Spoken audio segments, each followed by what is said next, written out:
इंदौर का हमने जिक्र किया, लेकिन यही हालात ग्वालियर में भी बने हुए हैं, क्योंकि यहाँ पर भी डेंगू का कहर जारी है। एक बार फिर से डेंगू के 17 मरीज मिले हैं। 152 सैंपल्स की जांच में 17 मरीजों की पुष्टि हुई है। मरीजों में 10 ग्वालियर के हैं, 7 बाहरी जिलों के मरीज शामिल हैं।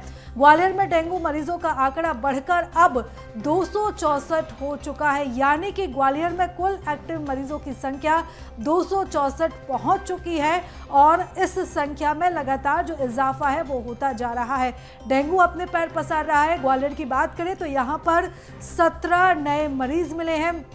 152 सैंपल्स की जांच की गई थी, इनमें से 17 मरीजों की पुष्टि हुई है। इनमें से जो मरीज हैं 17 में से 10 ग्वालियर के ही रहने वाले हैं। बाकी के जो 7 मरीज हैं वो आसपास के जिलों के रहने वाले बताए जा रहे हैं। तो आंकड़ा लगातार बढ़ता जा रहा है और जो संख्या है वो 200 के पार पहुंच चुकी है। तो लगातार मौसम में बदलाव होने की वजह से मौसमी बीमारियां भी बढ़ रही हैं। तमाम प्रयास भी प्रशासन की तरफ से किए जा रहे हैं। जगह जगह फॉगिंग की जा रही है।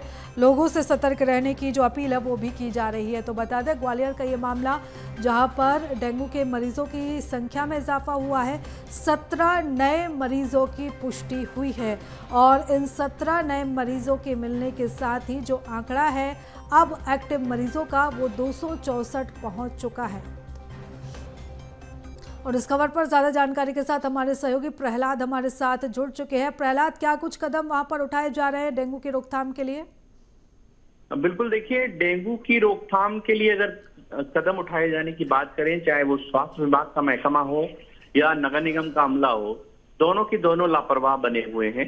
यही वजह है कि ग्वालियर, न केवल ग्वालियर बल्कि जो आसपास के जिले हैं वहां पर भी डेंगू मरीजों के मिलने का जो सिलसिला है वो थम नहीं रहा है। अभी भी 152 सैंपल की जांच में 17 मरीजों को डेंगू की पुष्टि हुई है। इनमें 10 मरीज ग्वालियर के हैं, बल्कि 7 जो मरीज हैं वो आसपास के जिले के शामिल हैं।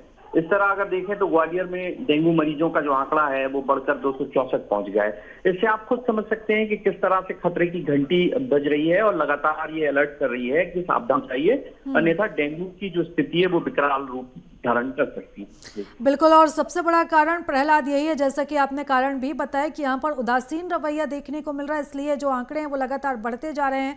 ऐसे में अब लोगों को भी खुद से जागरूक रहने की जरूरत है। नजर लगातार बनाए रखिएगा, अपडेट्स लेते रहेंगे। फिलहाल बहुत धन्यवाद तमाम जानकारी।